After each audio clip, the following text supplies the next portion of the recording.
हरियाणा विधानसभा चुनाव 2024 में दोस्तों यहां पर बीजेपी और कांग्रेस पार्टी के संभावित प्रत्याशियों को लिस्ट को लेकर आपके सामने एक महत्वपूर्ण वीडियो लेकर हम हाजिर हो चुके हैं। जी हां दोस्तों, लोकसभा चुनाव के बाद हरियाणा के विधानसभा चुनाव को पर पूरी देश की नजर टिकी हुई है। तो ऐसे में दोस्तों हरियाणा के विधानसभा चुनाव में इस बार कौन सी पार्टी का दबदबा रहेगा, हरियाणा के विधानसभा चुनाव में इस बार काफी महत्वपूर्ण बदलाव हो सकते हैं। तो दोस्तों वीडियो करते हैं शुरू। सक्रिय मोड में नजर आ रही है। हरियाणा विधानसभा चुनाव से पहले भाजपा ने प्रदेश प्रभारी विपुल देव को हटा दिया है।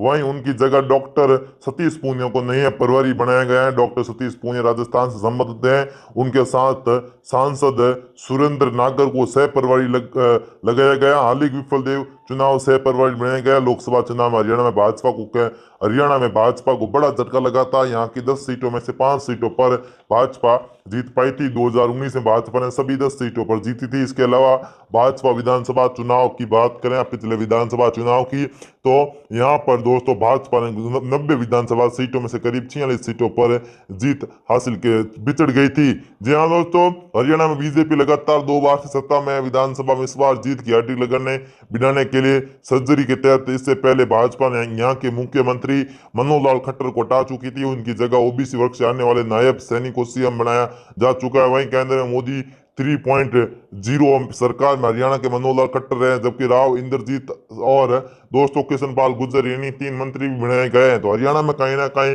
दोस्तों यहाँ पर काफी बड़े बदलाव हो रहे हैं। राजस्थान के चूरू जिले से संबंधित रखने वाले डॉक्टर सतीश पूनिया राजस्थान बीजेपी में प्रदेश अध्यक्ष सहित काफी अहम पदों पर रहे। वे पिछले कार्यकाल में राजस्थान विपक्ष में उपनेता प्रतिपक्ष रहे। उनके संगठन में काफी लंबा अनुभव है। प्रधानमंत्री मोदी और गृह मंत्री अमित शाह के करीबियों में सतीश पूनिया की गिनती होती है। लोकसभा चुनाव में सतीश पूनिया चुनाव प्रभारी बनाए गए थे। सह प्रभारी नागर राज्यसभा सांसद। हरियाणा में सह प्रभारी बने गए सांसद सुरेंद्र नागर उत्तर प्रदेश के बुलंदशहर के रहने वाले हैं और वे गौतम बुद्ध नगर से लोकसभा सांसद होने के साथ ही राज्यसभा सांसद हैं। बहुजन समाजवादी पार्टी व समाजवादी पार्टी में रहे और 2019 में वे बीजेपी में शामिल हो गए। हरियाणा में बीजेपी पहली बार पूर्ण बहुमत की सरकार 2014 में बनाई थी। उस वक्त बीजेपी अकेले दम पर 90 में से 47 सीटों पर जीत दर्ज मिली थी, जबकि उस पहले लोकसभा चुनाव बीजेपी 7 में से 10 सीटें जीती थी। 2019 में बीजेपी एक तरह से लोकसभा चुनाव में पूरी तरह से कांग्रेस पार्टी का सफाया कर दिया था और प्रदेश की 10 सीटें यहां पर जीत हासिल करने में कामयाब हुई थी। इसके 6 महीने बाद विधानसभा चुनाव बीजेपी बहुमत से दूर रह गई और 40 सीटों पर ही जीत पाई, जिसकी वजह से बीजेपी को 10 एमएलए वाले जेजेपी से गठबंधन कर सरकार बनानी पड़ी। हाल ही इस साल मार्च के महीने में बीजेपी और जेजेपी का गठबंधन टूट गया था। बीजेपी ने निर्दलीय एमएलए के सहारे फिर से सरकार बना ली। अभी हाल ही में लोकसभा चुनाव में बीजेपी को 10 में से 5 सीटों पर जीत मिली थी। 4 महीने बाद होने वाले विधानसभा चुनाव में बीजेपी लगातार 30 बार सरकार बनने की पूरी तैयारी शुरू कर दी। इसके लिए संगठन एक सरकार से लेकर कई बड़े बदलाव यहाँ पर किए हैं। तो कहीं ना कहीं दोस्तों यहाँ पर काफी बड़े बदलाव हरियाणा में हमें देखने को मिल सकते हैं। इस बार हरियाणा में काफी महत्वपूर्ण बदलाव के साथ भारतीय जनता पार्टी कहीं ना कहीं जो लिस्ट निकल कर सामने आ रही है वो काफी महत्वपूर्ण है। जी हाँ दोस्तों, बता दें कि हरियाणा में दोस्तों कांग्रेस पार्टी यहाँ पर काफी मजबूत दिखाई दे रही है। खुद पूर्व मुख्यमंत्री यहाँ पर भूपेंद्र सिंह हुड्डा लगातार यहाँ पर काफी सक्रिय रहे थे और कहीं ना कहीं काफी बड़े बदलाव हो चुके हैं। तो कहीं ना कहीं सियासी रूप में यहाँ पर इस बार काफी महत्वपूर्ण है। इसी बीच हरियाणा में अक्टूबर-नवंबर विधानसभा चुनाव होने वाले हरियाणा बीजेपी नेता और 6 बार के सांसद राव इंद्रजीत सिंह हरियाणा को मुख्यमंत्री बनने की पैरवी तेज हो गई। मोदी 0.3 सरकार में केंद्र में राज्य मंत्री स्वतंत्र प्रभार राव इंद्रजीत इन दिनों हरियाणा के दौरे पर हैं।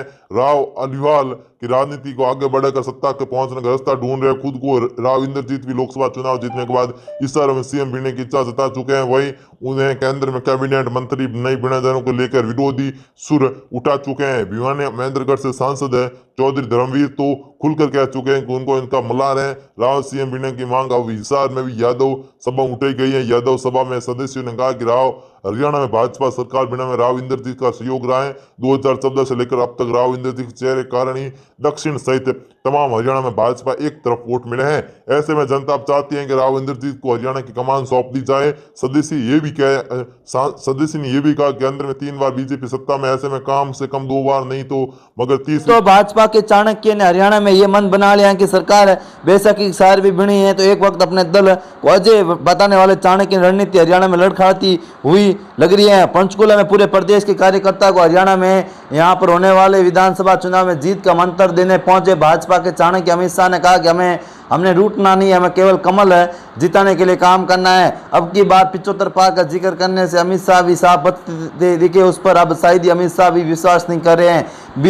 26 जून को यहाँ पर 29 जून को पंचकुला में राज्य की कार्यकारिणी की बैठक में अमित शाह ने हरियाणा विधानसभा चुनाव में 2/3 जी हाँ दोस्तों 2 से जीतने का लक्ष्य इस बार रखा है। 2 टुक भी ये कहा कि पिछले चुनाव में आक्रमण तेवर की छवि कहीं नहीं दिखाई दे रही है। हरियाणा में फिर से भाजपा सरकार बनाने के लिए पिछले 10 सालों की उपलब्धियां इस बार केवल कमल ही सोचने का मंत्र कार्यकर्ताओं को दिया। चुनाव में मुख्यमंत्री के चेहरे का ऐलान कर जीत का मूल मंत्र समझने लग रही है। प्रदेश में पार्टी कार्यकर्ताओं की नाराजगी दूर करने के लिए उद्देश्य से रखी गई विरासत सभा में अमित शाह ने कहा कि कई बार लोग नाराज हो जाते हैं, लेकिन इसका मतलब ये नहीं कि हम पार्टी के लिए काम करना छोड़ देंगे। पार्टी के सबसे ताकतवर नेता भी ये मान लिया है कि पार्टी अब ढलान की तरफ है और भाजपा के प्रति लोगों का मोह टूट चुका। अमित शाह ने कार्यकर्ताओं को कहा कि पार्टी इस समय हमारी सबसे ज्यादा जरूरत है, हम सब कुछ भूलकर पार्टी का साथ देना चाहिए।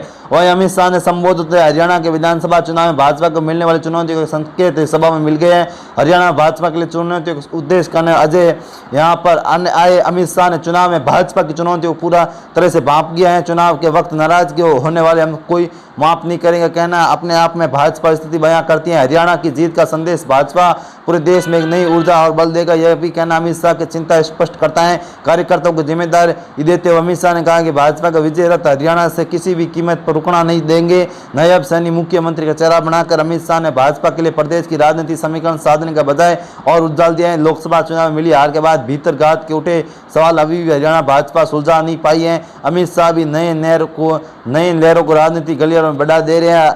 हरियाणा के अलग अलग क्षेत्र में कुछ बड़े नेता, कांग्रेस के दिग्गज नेता जो भाजपा के पदों की सभाओं में चलते गए थे, उनकी उम्मीदों पर अमित शाह ने पूरी तरह से पानी फेर दिया है। अलीवाला के राव इंद्रजीत लोकसभा चुनाव के बाद क्षेत्र में धन्यवाद देने के लिए एक जनसभा में कह चुके हैं प्रदेश नेतृत्व के लिए इस क्षेत्र द्वारा प्रतिनिधित्व करने का समय आ गया। राव इंद्रजीत ने जनसभा को संबोधित करते हुए कहा कि अब क्षेत्र में हम प्रदेश के मुख्यमंत्री नहीं बने तो भविष्य में फिर कभी मौका नहीं मिलेगा। अमित शाह के इस ऐलान के बाद अविरल के समीकरण किसी दिशा में बदलेंगे, ये भाजपा के लिए नई चुनौती साबित हो सकते हैं। ऐसे में ये भी बताया जा रहा है कि हरियाणा में भाजपा राजनीति विरासत मनोहर लाल हरियाणा के विधानसभा चुनाव में कई बड़े नेता जो राजस्थान और दिल्ली से आ सकते हैं। अरविंद केजरीवाल इस बार हरियाणा के विधानसभा चुनाव में पार्टी की ओर से चुनाव लड़ते हुए दिखाई दे रहे हैं, जबकि हनुमान बेनीवाल और सचिन पायलट भी दोस्तों इस बार इंडिया अलायंस के समर्थन में रैली कर सकते हैं। तो ऐसे में दोस्तों टिकट वितरण को लेकर कहीं ना कहीं काफी महत्वपूर्ण बदलाव यहाँ पर हरियाणा में देखने को मिल सकता है। दोस्तों ये वीडियो कैसा लगा कमेंट करके जरूर बताएं। जय हिंद,